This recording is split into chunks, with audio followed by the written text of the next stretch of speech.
How does it end? Right? That's probably like the biggest question, you ever hear about the stuff that you write. How does it end? Right? Well, that's because endings are important.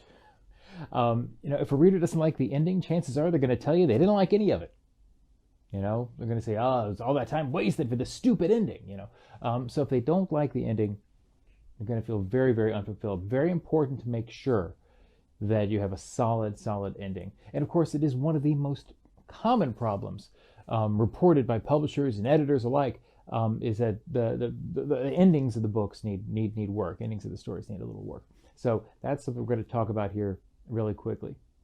Okay, so we're going to do a quick review of the story structure, the plot peak and all of that. And as you're getting there, you're going to need to get to the ending and the choices that you're going to have to make. And you got to be thinking about what sort of ending you want. Okay, is it going to be something that kind of wraps everything up, or is it something that's more open-ended? Is it something where a character learns a lesson, like a moral? Is the ending going to be heartwarming or heartbreaking? Big difference. Are you leaving the reader with a final thought, final idea? There's lots of different things that you can do in order to hit that ending. And it's something that you need to be thinking about as you're approaching that whole plot peak. Okay, so let's do a quick recap of the plot peak, and then we'll go into some of the different types of endings. Okay.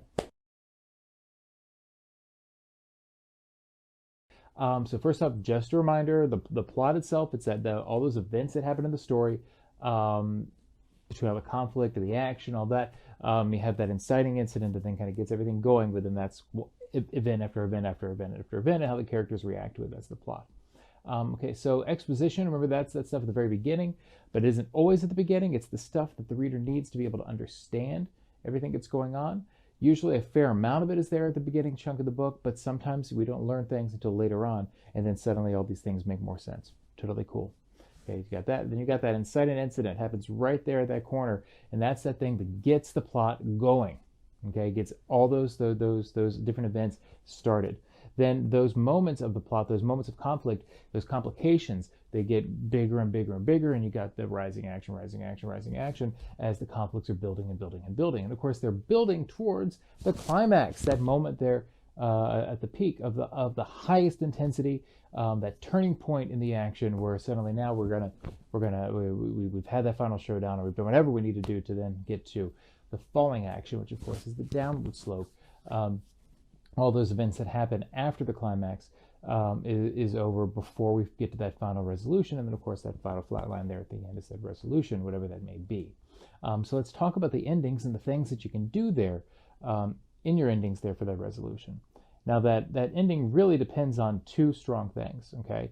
Both the content, which of course the actual things that happen in your ending, and the how you choose to tell that story.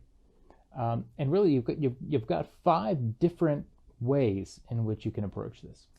Okay, and there are lots of different variations between this, but really 5 basic ways that you can kind of have an ending. First one is the what we like to call the barely there ending. Okay, the barely there ending. It's usually extremely brief, very inconclusive. It might hint at what a character is going to do, but it's very, very open-ended. And this is not going to work for the vast majority of work out there. It can be very, very effective, but just because of the style that it is, that open-ended ending doesn't always work. And that's actually a big criticism. People try to throw it into things that it just isn't going to work in.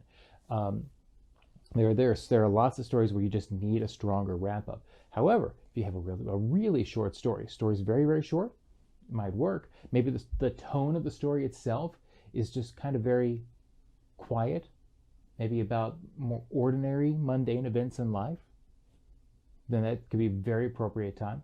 Or maybe you're writing for a very, very intelligent, sophisticated readership. Well, that would be fine as well.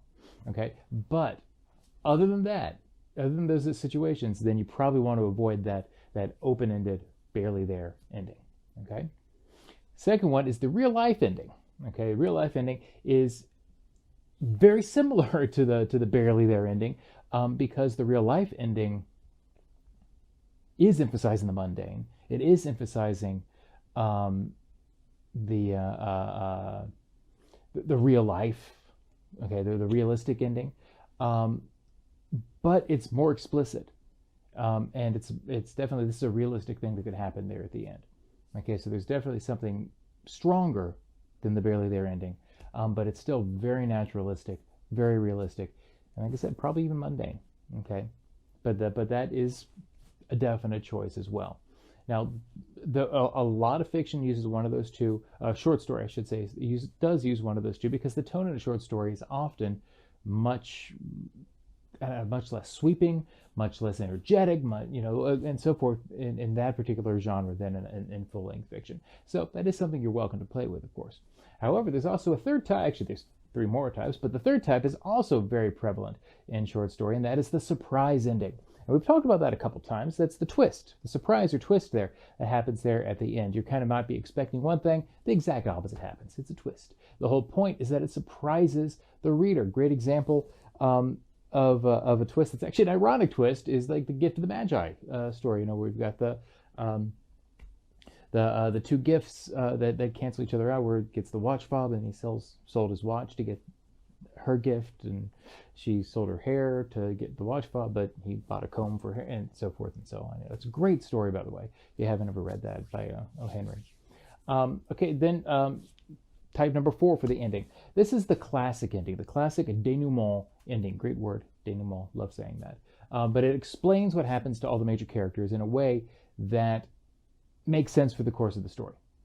Okay, so it's basically because of whatever the climax is that happened. It just very blatantly says, okay, well then this happened to all the different people in the story. Okay, now to work really well, it has to be proportionate to the work. In other words, if your story is short, then your denouement needs to be fairly short. Okay, you can't have this big sweeping thing. However, if you have a story that you've got 20 different characters with all sorts of different plot lines, well, then you're probably have to have a lengthier denouement section to there. And you got to make sure that you tell the reader everything they want to know. Okay, this is the tying up all loose ends ending. Okay, so you're not leaving anything hanging. You're not leaving anything out there. You are telling us this is what happened. This would be the satisfying ending. Okay, and then 5, the fifth one is the epilogue.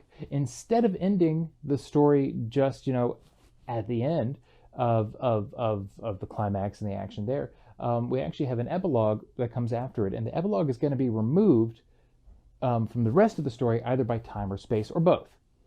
Okay, so maybe the epilogue is a scene that takes place with one of the characters a year later, and we see the consequence of what happened to the climax in that scene. Or it's a scene maybe with completely different characters, but we're seeing them having to deal with the same issue. Okay, that sort of thing could happen as well. Just totally depends on what your story, of course, is, but it's removed in some way from the general plot line of everything else. So, of course, no matter which of those 5 you choose, you want to make sure that you're choosing the one that fits the story best that you have created. Okay? All right, so those are the 5. Once again, we've got that barely there ending, okay, which is, it's kind of the open-ended one. You got the real-life one that's focusing on naturalism, realism. Got the surprise ending, got the twist, got the classic denouement, which is the tie-up all the loose ends ending, and then you've got the epilogue down somewhere, future, time, space, something like that. All right, so those are the different ways that you can end your story. Hopefully that was very helpful to you as you are crafting your short stories, and I will be back in just a minute.